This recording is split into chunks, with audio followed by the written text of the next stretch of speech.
ஆனால் அந்த 3 மாத காலம் தமிழக அரசியல் நிறைய மாற்றங்கள் ஏற்பட்டிருக்கிறது. உண்மைதான். ஒரு பெரிய நடிகர் தன்னுடைய உச்சத்தில் இருக்கக்கூடிய இடத்திலிருந்து அரசியலுக்குள்ள கால் பதிக்க வேண்டும் என்று நடிகர் விஜய் அவங்க வந்திருக்கிறாங்க. அப்பொழுதும் சொன்னேன், இன்னைக்கு சொல்றேன், அவர்களை வரவேற்கின்றோம். காரணம், அவர் வந்திருக்கக்கூடிய ஒரு நோக்கம் மக்களுக்கு நல்லது செய்யணும்னு நினைக்கிறாங்க. அதே நேரத்தில் நிறைய விஷயங்கள் எடுத்து பேசியிருக்கிறாங்க. வருகின்ற காலத்தில் எப்பொழுதெல்லாம் அதை பற்றி பேச முடியுமோ பேச வேண்டுமோ நாங்கள் பேசுறோங்கண்ணா. அந்த முதல் மாநாட்டில் நிறைய விஷயங்களை வச்சிருக்கிறாங்க. அதுக்கு பாரதிய ஜனதா கட்சியினுடைய தலைவர்கள் எல்லோரும் கூட எதற்கெல்லாம் பதில் சொல்ல வேண்டுமோ பதில் சொல்லி இருக்கிறாங்க. பாரதிய ஜனதா கட்சியும் எங்களுடைய கருத்துக்களை மக்கள் முன்னாடி வைப்போம். அதனால் நிச்சயமாக வரவேற்கின்றோம். மக்களுக்கு ஒரு one more opportunity, one more சாய்ஸுங்கண்ணா. அதனால் அடுத்த ஒரு ஆண்டு காலம் எப்படி இருக்கும் என்பதை தமிழக மக்கள் தீர்மானிக்க போறாங்க, நிர்ணயிக்க போறாங்க. அதே நேரத்தில் திரு உதயநிதி ஸ்டாலின் அவர்கள் தமிழகத்தினுடைய துணை முதல்வராக பொறுப்பேற்றிருக்கிறாங்க. ஒரு வேகமான வளர்ச்சி கட்சிக்குள்ள எம்எல்ஏ ஆனாங்க, அதன் பிறகு உடனடியாக அமைச்சரானாங்க, அதன் பிறகு இன்னைக்கு துணை முதல்வராக இருக்கிறாங்க.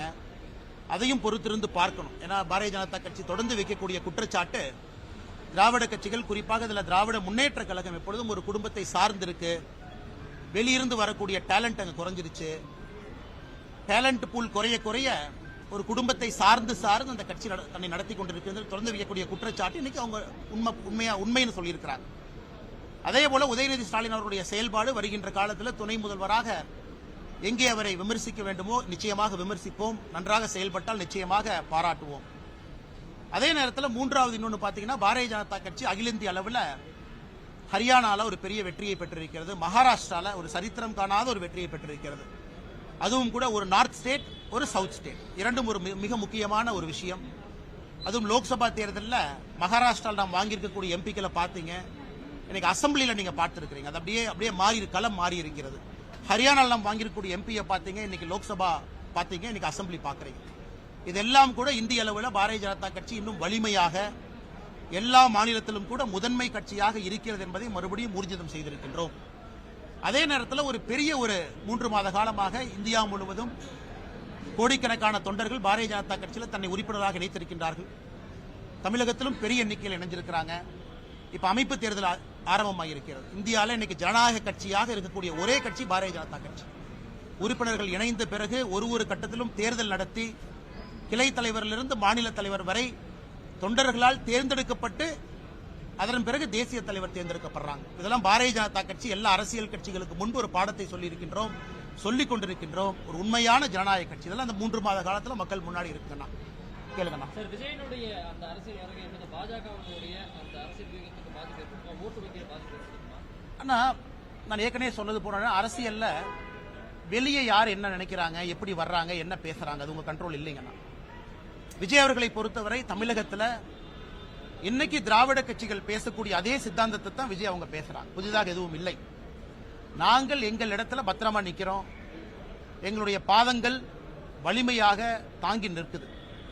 ஆனா விஜய் அவர்களுடைய பேச்சு, அவருடைய கொள்கை கிட்டத்தட்ட திராவிட கட்சிகளுடைய கொள்கையோடு தான் ஒத்து போறாங்க. அவர் பேசுகின்ற பேச்சு எல்லாம். அதனால் இது யாருக்கு பாதிப்பு ஏற்படும் என்பதை பொதுமக்கள் எல்லோரும் கூட கணிச்சிட்டாங்க. ஒரு வாய்ப்பு எல்லோருக்கும் கிடைக்கும் என்று நம்புகின்றோம். நான் ஏற்கனவே சொன்னது போல ஒரு பெரிய ஆக்டருங்க. குறிப்பாக பெண்கள், குழந்தைகள், வயதானவர்கள் வரைக்கும் எல்லார் இல்லத்திலையும் நடிகர் விஜய் அவர்கள் பெரிய ஒரு இடத்தை பிடிச்சிருக்கிறாங்க. நான் மறுக்க முடியாது. இந்திய அளவில் ஒரு படத்துக்கு அதிகமான வசூல் பெறக்கூடிய நடிகராகவும் விஜய் அவங்க இருக்கிறாங்க. அதுவும் உண்மைதான். அதுவும் நம்ம பொய்ன்னு சொல்ல முடியாது. மூன்றாவது, படிப்படியாக 25 ஆண்டு காலமாக தன்னை வளர்த்தி கொண்டு வந்திருக்கின்றார்கள். அதுவும் உண்மைதான். ஆனால் அரசியல் களம் வேறுங்கண்ணா. தினம் இருக்கணும். அக்டோபர் 28க்கு பிறகு விஜய் அவர்கள் எத்தனை முறை வெளியே வந்திருக்கிறாங்க நீங்களே சொல்லுங்கண்ணா. அரசியல் 365 நாட்கள் இருக்கணும், கீழே இருக்கணும். வெற்றி தோல்வி சாதாரணமாக வந்து கொண்டே இருக்கும். அதனால் இதற்கு விஜய் எப்படி தன்னை ரெடி பண்ணிக்கிட்டு இதுல ஜெயிப்பார் அப்படிங்கிறது அவருக்கு தாங்க நீங்க கேட்கணும். ஆனா எங்களை பொறுத்தவரை எங்களுக்கு யாரின் மீதும் பயம் இல்லை.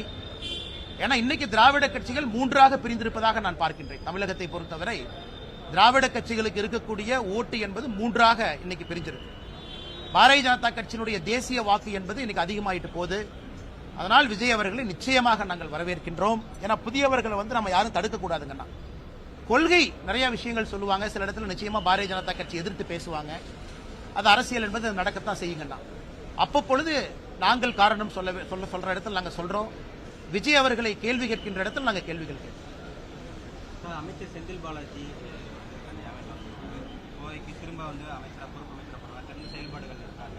நீங்க அவரோட பங்களிப்பு எப்படி பார்க்குறீங்க? ஒரு அரசியல் குற்றச்சாட்டு பிறகு அரசுக்கு வந்திருக்காரு. ஏன்னா இது ஒரு இந்திய அரசியல்ல இன்னைக்கு இரண்டு கட்சிகள் தான் ஒரு வித்தியாசமான பாதையில் பயணிக்கிறாங்க. ஒன்று ஆம் ஆத்மி கட்சி, இன்னொன்று திராவிட முன்னேற்ற கழகம். அதாவது ஒரு குற்றச்சாட்டு ஊர்ஜிதமான பிறகு, அவங்களுடைய bail petition multiple time reject ஆன பிறகு, அவங்க இன்னைக்கு வெளியே வந்திருப்பது கிட்டத்தட்ட சார்ஜ் ஷீட் போட்டாங்க, அதற்கு மேல என்கொயரி பண்றதுக்கு ஒன்றும் இல்லை என்பதற்காக நீதிமன்றம் பெயில் கொடுத்திருக்கிறாங்க. ஆனா ஒரு நிரபராதியை கொண்டாடுவது போல நம்முடைய முதலமைச்சர் மு.க. ஸ்டாலின் அவர்கள் செந்தில் பாலாஜி அவர்களை கொண்டாடிட்டு இருக்கிறாங்க. இது ஆச்சரியம். இதேதான் ஆம் ஆத்மி கட்சியில் நடக்குது. இன்னைக்கு ஆம் ஆத்மி கட்சியினோட நிலைமையை நினைச்சு பாருங்க. அதனால் இது புதிது கிடையாது. ஊழலோடு மலிந்திருக்கக்கூடிய திராவிட முன்னேற்ற கழகம் இன்னைக்கு பெயில்ல வெளியே வந்திருக்கக்கூடிய ஒரு மனிதரை ஒரு காந்தியாக, காந்தியவதியாக கொண்டாடுவது புதிது கிடையாது. தமிழகத்திற்கு மக்கள் பார்த்துக்கிட்டு இருக்காங்கன்னா, மக்கள் இதை நல்லா உன்னிப்பா பார்க்கறாங்க. கிட்டத்தட்ட இந்த புதிய அமைச்சர்களுடைய அந்த பதவியேற்பு என்பது அவர்களுக்காகவே நிறுத்தி வைக்கப்பட்டதை போல முதலமைச்சர் எத்தனை நாளா காத்துக்கிட்டு இருந்தார். அதனால் இதை பற்றி நான் அதிகமாக பேசுவதை விட தமிழக மக்கள் அதெல்லாம் பார்க்கறாங்க. வருகின்ற காலத்தில் அவங்க பதிலடி கொடுப்பாங்க. பாஜகவோட கூட்டணின்னு ஒரு கருத்து முன்வைக்கப்படுது. காவி உடை அணிந்த அட்டைப்படலாம் பத்திரிகைகள் வந்திருக்கு. குறிப்பா ரஜினியை சந்தித்த பிறகு அதோடைய கருத்து வேற மாதிரி வருது. பிஜேபி கூட்டணி வைப்பாரு. டிடிவி தினகரன்ல இருந்து எல்லோரும் எங்களோடு இருக்கிறாங்க. அதனால் 2026 ஒரு புதிய களமாக இருக்கும். பொறுத்திருந்து பார்ப்போம். நிறைய பாஜகலே கடந்த 3 மாசமா தொண்டர்களுக்கு உற்சாகம் இல்லைங்கிற மாதிரியான ஒரு தமிழ்நாட்டிலோ சட்டமன்றத்திலும் நிறைய இந்த உங்கள் வருகைக்கு பிறகு அது மாற்றங்கள் இருக்கு இல்லைங்கண்ணா. அதாவது இந்த 3 மாதமாக பாரதிய ஜனதா கட்சியை பொறுத்தவரை வெளி வேலைகள் கொஞ்சம் குறைச்சிக்கிட்டு ஆர்கனைசேஷன் ஒர்க், அமைப்பு ரீதியான பணிகள் அதிகமாக செஞ்சுக்கிட்டு இருந்தாங்க. அதான் பார்ப்பதற்கு உங்களுக்கு அது மாதிரி தெரிஞ்சிருக்குங்கன்னா, அமைப்பு ரீதியாக ரொம்ப பலப்படுத்தியிருக்காங்க. நிறைய வேலைகள் நடந்திருக்கு. குறிப்பாக நம்முடைய மூத்த தலைவர்கள் எல்லோரும் முன்னின்று அமைப்பு ரீதியாக புதிய தொண்டர்கள் வந்து உற்சாகத்தோடு வரவேற்றிருக்காங்க. உண்மையை சொல்ல வேண்டும் என்றால், ஒரு கட்சியினுடைய நம்பர் நான் சொல்லக்கூடாதுங்கன்னா, பாரதிய ஜனதா கட்சி தமிழகத்தில் கடந்த 2010 ஒரு 5 ஆண்டு காலமும் நம்மகிட்ட எவ்வளவு மெம்பர்ஷிப் இருப்பாங்க அந்த ரேஷியோவில் நீங்க பாத்தீங்கன்னா இன்னைக்கு 8 மடங்கு வளர்ந்திருக்கின்றோம். இதற்கு முன்பு இருந்த மெம்பர்ஷிப் இன்னைக்கு 8 மடங்கு வளர்ந்திருக்கு.